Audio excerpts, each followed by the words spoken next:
All right, hello, ladies and gentlemen, again from Bath in England at the Better Way Conference. We have the honor of being here with MP from Northwest Leicestershire, Andrew Bridgen. Thanks so much for joining us today. Northwest Leicestershire. Northwest. It's not easy to say, is it?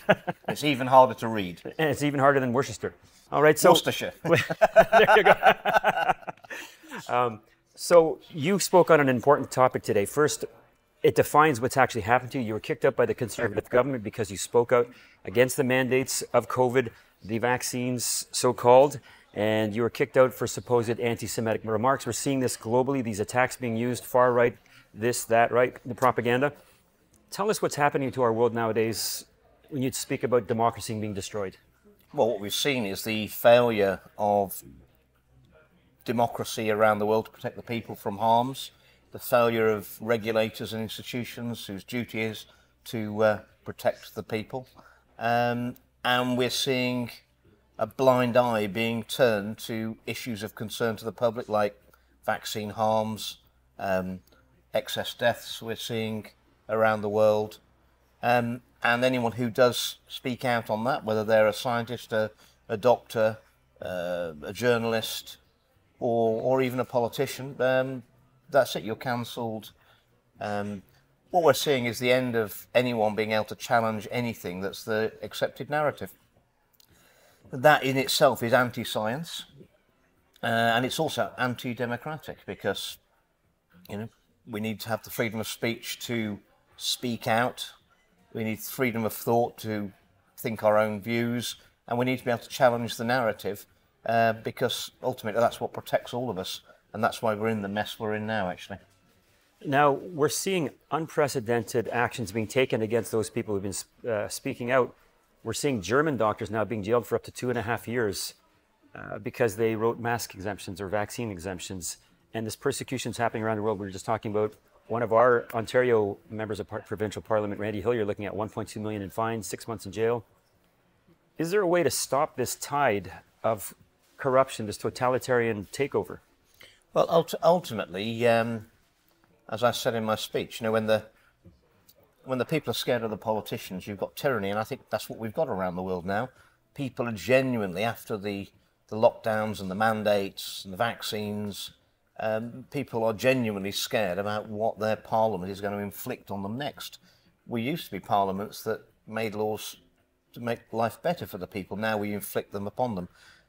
But when the politicians are scared of the people, that's democracy, and we need to get back to the latter, and that has to come through political pressure. So everyone in Canada and anyone listening to this programme, wherever you are in the world, if you've got elected representatives at any level, you need to get onto them, your friends, your relatives, and you need to raise these issues of concerns. We need to be talking about the excess deaths.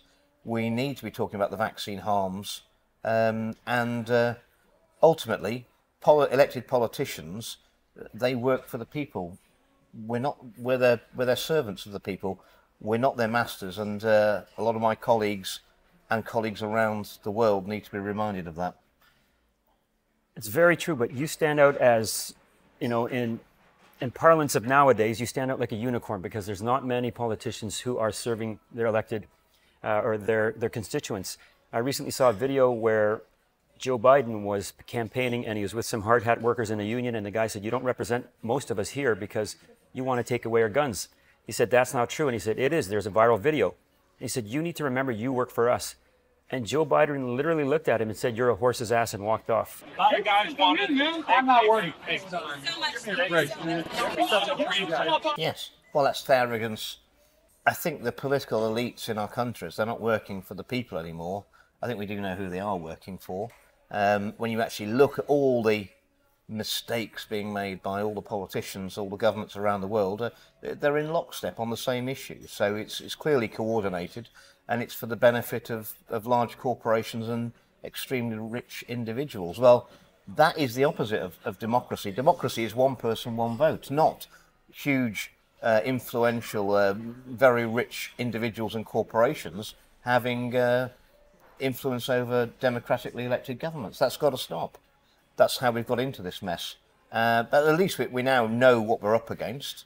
And I think a growing cohort of people, certainly in the UK, it's growing pretty fast. People realise what's going on, and the world isn't quite how they thought it was at all. And when we know what the problem is, then we need to get it sorted. And are you seeing a shift in the population here? Because ultimately, elected representatives are downstream of public opinion. Oh, the House. When I go into the chamber of the House of Commons, I mean, I can feel the hate.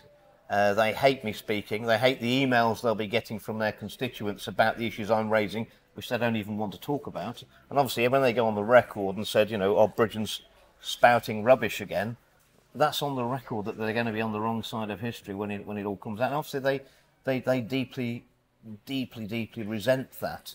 But it doesn't mean it hasn't got to be done. But the House of Commons, the chamber of the House of Commons, will be the last place in the UK that admits. The government have unofficially told me they want to keep a lid on the vaccine harms for 20 years. That's completely unacceptable. That's going to be more deaths and injuries, particularly of young people. And I'm not willing to go along with that. Well, we thank you for that, because this is a government admission of suppressing crimes against humanity and continuing them to allow them to happen. I mean, it's Yes. unbelievable what's happening right now. And also, they know that there's going to be severe penalties for those who've done this, and of course they'd rather avoid it. Yeah. As they have so often in the past with many other cover-ups. Yes, yes. So if you had one message for the world, I mean, it's almost to me surreal that I ask you to speak on behalf of humanity, to make a plea that there's... Well, I would say that there are many of us and very few of them, and no is a very small word until a very important word when enough people say it.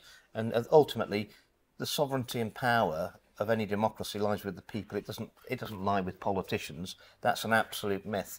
And if enough people say no, I don't comply, it's the end of the game for them, and they're terrified of that. That gives a lot of hope. And to say that the other elected officials, when you're in the Commons, they hate you, is a magnification of a growing popular sentiment. Thank you so much for everything you're doing, Mr. Bridgen. I appreciate your time. It's a pleasure. Cheers. Keep the faith. Bright Light News is self-funded. Help us keep the light on to continue our mission of investigating the truth. Donate today at brightlightnews.com or send an e-transfer to Gord at brightlightnews.com.